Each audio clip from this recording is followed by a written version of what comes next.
This short two-part video is based on some research I did recently that looked at the social constitution of British politicians, BBC journalists and the great British public.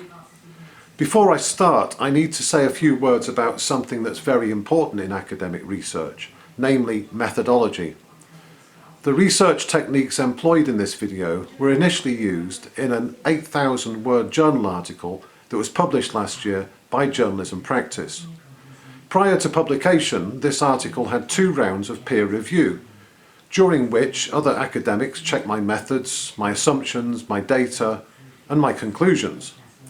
Now, this might seem like a weird thing to say, but I really hope my conclusions are wrong. As you will see, the findings of my research are pretty depressing. So if you can convince me that things are not as bad as they seem, I'd be very grateful. Before you do, however, please read the article. It's available on Moodle, week 7 of Politics and the Media. The article contains a detailed explanation of the methodology, and crucially, it also acknowledges the limitations of my approach. There is no such thing as a perfect piece of academic research, certainly not in the social sciences, but some approaches have more credibility than others.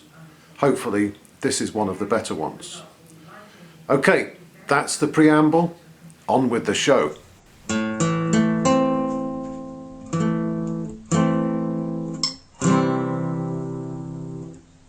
On the 23rd of February 2020, Boris Johnson completed his long-awaited cabinet reshuffle. The 26 people that make up the cabinet are the most powerful politicians in Britain. Collectively, they make the big decisions that affect everyone. Decisions about healthcare, education, employment law, immigration rules, transport policy, policing, defence, etc., etc., etc. Then there's another group of people whose job it is to hold politicians to account, to make sure they do their jobs properly, that they don't deceive us or rip us off, or implement misguided policies. We, the British public, expect journalists to perform this essential role on our behalf. And top of the list are those who work for the BBC. After all, the BBC is a public service broadcaster. To match the number of cabinet ministers, I have selected 26 senior BBC journalists for this analysis. Some you will know, some you won't. Either way, this relatively small band of reporters, presenters and editors are central to the healthy functioning of British democracy. I've divided the journalists into 4 categories. First, there are 8 political specialists. These are the current political editor Laura Kunsberg, assistant political editor Norman Smith, 2 former BBC political editors, Nick Robinson and Andrew Marr. Then there's Emily Maitlis, Andrew Neil, Joe Coburn and Question Time presenter Fiona Bruce. Next, we have 8 senior journalists who present the flagship news programmes on BBC Radio 4. They are, from left to right, Evan Davis, Ritula Shah, Martha Carney, Mark Mardell, Chris Mason, Samira Ahmed, Sarah Montague and Justin Webb. Then there are 4 BBC TV news presenters, Clive Myrie, Sophie Raworth, George Aligaya and Hugh Edwards.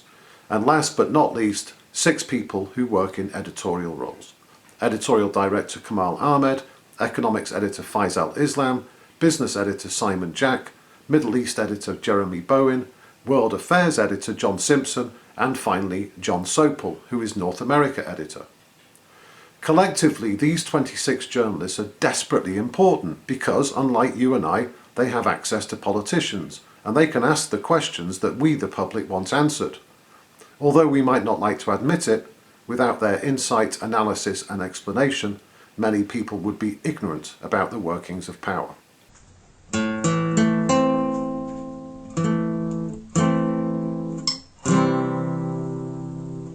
This video asks a simple question. To what extent do these 52 powerful and influential people, the Cabinet and the senior BBC journalists, represent the UK? The answer, however, is rather complex. One reason for this is that the word represent has 2 interrelated meanings. First, in a democracy, politicians have a professional duty to represent the interests of the voters. After all, they are our elected representatives. They work for us. BBC journalists are not elected. but they have a similar obligation. That is, to represent the public's concerns and aspirations by scrutinising politicians and their policies. In both cases, politicians and the BBC journalists are expected to act for the people. To do this effectively, however, they must be aware of the diversity, extent and intensity of public sentiment. One might also reasonably expect politicians and journalists to represent the people by reflecting the nation's social constitution. In other words, politicians and journalists should mirror the population in terms of sex, ethnicity, faith, sexual orientation, socio-economic class, etc.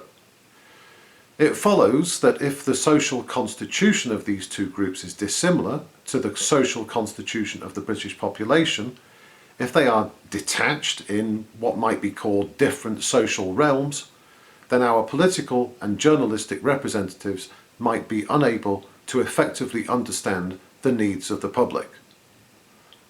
The extent to which politicians and journalists represent the interests of the UK is an enormous and complex question, which cannot be addressed in the time limits of this video. We can, however, start to answer the second element of the question. To what extent do these two groups, the Cabinet and the BBC journalists, reflect the social constitution of the great British public?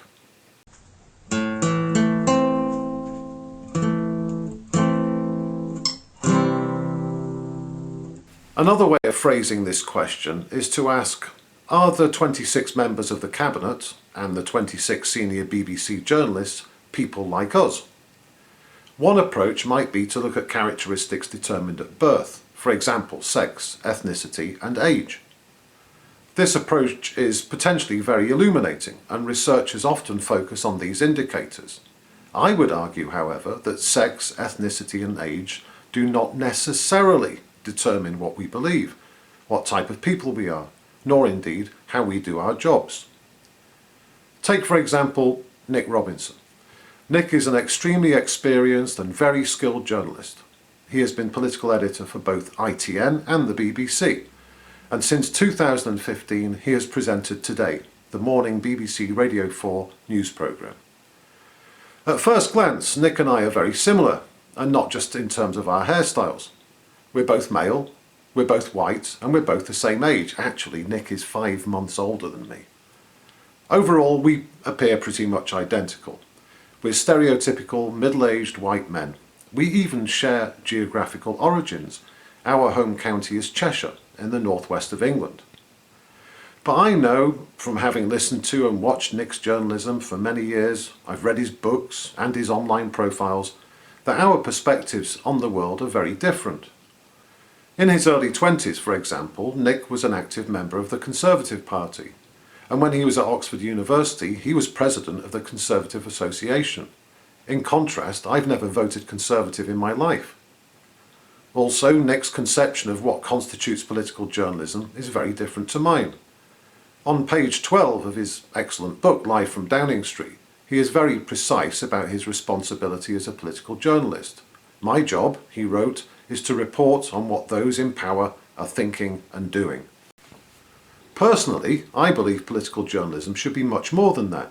Whereas Nick and his colleagues gravitate to Westminster and spend most of their time locked in verbal combat with MPs, ministers and other movers and shakers, I think political reporting should focus more on what concerns everyday people. If I were in Nick's position, I would want to know about community groups, social movements, protests, petitions and new political ideas. In other words, politics outside of the corridors of power. So how is it that two middle-aged white men can have such disparate views? The answer can be found in our life experiences.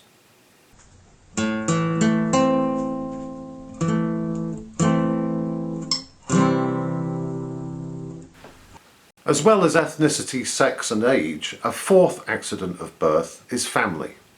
Who you are born to is not a choice. As well as inheriting your parents' genes, the economic environment of your formative years is largely predetermined. And this is where we start thinking about socio-economic class, or class, whichever you prefer. Class is a murky, woolly and highly contested concept. it is very difficult to nail down a precise definition. Everyone has their own interpretation of what it means and how it manifests itself. It is generally agreed, however, that class does exist, and one of the main determinants is parental occupation. To illustrate this, let's go back to me and Nick. Nick's father was a sales director and his mother was a translator. My father was a sheet metal worker and my mother was a primary school teacher. On the basis of his parents' occupations, Nick probably grew up in what is typically called a middle-class family. My formative years, however, were distinctly working class. Our inherited socio-economic differences are also reflected in where we grew up. Although we're from the same county, Nick comes from affluent North Cheshire, the stockbroker belt of Manchester, and home to soap opera stars, celebrities and footballers. Unsurprisingly, the parliamentary constituencies in North Cheshire have returned Conservative MPs since the dawn of time. South Cheshire, however, where I grew up, is very different. My hometown is Crewe, a railway junction and industrial town which, when I was a kid, depended on two large factories for its existence. Indeed, my father started his working life in one of them, the locomotive works, and finished it in the other, Rolls-Royce Motors. Until recently, Crewe consistently returned Labour MPs to Westminster. When asked about their formative years, people often say they had a normal upbringing. But what is normal for one person is totally not normal for another. For example, it is normal for working class people to experience financial hardship, temporary work, low savings and even periods of unemployment. When I was growing up in the 70s, there were times when my father was on strike over poor pay or dangerous working conditions. He had periods of no work at all and he claimed unemployment benefit. Middle-class people on higher incomes in non-manual employment rarely experience such phenomena.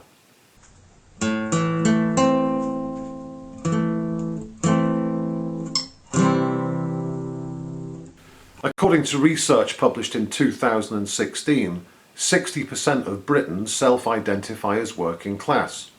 In another very influential study from 2013, Mike Savage and his co-authors found that the three lowest socio-economic groups, that is, traditional working class, emergent service workers and precariat, account for 48% of Britons. On this basis, we can assume that half of British people are working class. Based on what we know already, Nick Robinson probably had a middle-class upbringing. But what about the other BBC journalists and the cabinet? For this part of the analysis, I've divided jobs into four categories. The three on the left, professions, business and media, cover middle-class occupations. Working class, on the right, is defined by manual or non-professional clerical jobs. If the cabinet and BBC journalists reflected the British public in terms of socio-economic class, around half of our samples would have working class roots. The data suggests, however, that most of the BBC journalists were born into middle-class families. Only 2 parents had working-class jobs. The others had professional, business or media occupations. Incidentally, note how 4 followed in their parents' journalistic footsteps. It's a similar story for the Conservative cabinet, with the professions and business dominating, and just 3 examples of working-class roots. Overall, I managed to find the parental occupations of 29 people, and working class roles were evident in just 5 cases, or 17%. Whereas half the British public is working class, only a quarter of the cabinet and 1 in 8 of the BBC sample have equally humble beginnings. These are pretty stark differences, but it's important not to get too carried away here. We don't know the parental occupations of almost half of our samples, so we can't make bold statements. The data does suggest, however, that cabinet members and senior BBC journalists tend to have middle-class backgrounds. Hence, their family income while growing up was probably higher than average. This theory is borne out when you look at the next stage of a person's life journey, secondary education.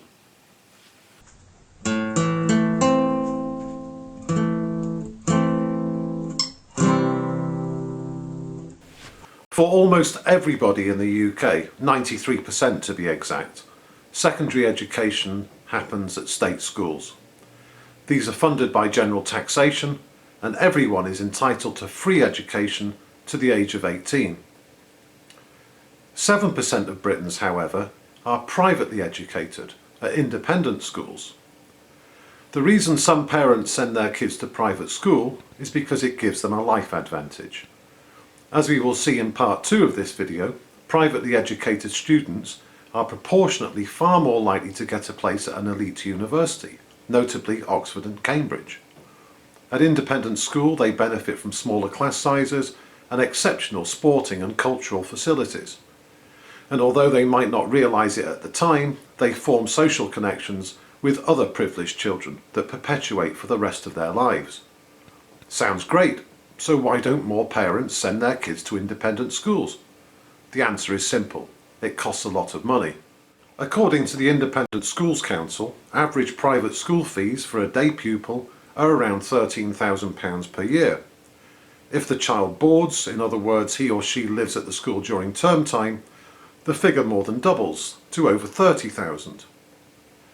Given that the average net disposable income per person in the UK is around £22,000, even the classic two-parent family would struggle to pay school fees. If their combined net annual income was £50,000, school fees would account for around a quarter of the total annual household budget. That's just for one child. Imagine if there are two or more. Despite most schools offering scholarships and bursaries, 90% of parents pay the full price. So clearly, independent schooling is out of reach to most Britons. So how many of our cabinet level politicians and senior BBC journalists attended independent secondary school? Remember, if these groups reflected the greater British population, the answer would be less than 10%. Well, the good news is that we have data on all 52 people. The surprising news, however, is the extent to which these two cohorts differ from the great British public. Almost 2/3 of the BBC journalists and 3/4 of the Conservative cabinet benefited from independent schooling. Given the previous evidence of middle-class parental occupations, it is perhaps no surprise that our politicians and journalists are far more likely to have gone to independent schools. Even so, the data shows a huge division with the general public. So, on the basis of parental occupation and secondary education, our samples are poor reflections of the British population. In fact, the data suggests that if you have dreams of becoming a Conservative cabinet minister or a senior BBC journalist, it certainly helps if you're born to middle-class, relatively wealthy parents who can afford to send you to private school. The next part of this video will consider if this pattern is continued into adulthood.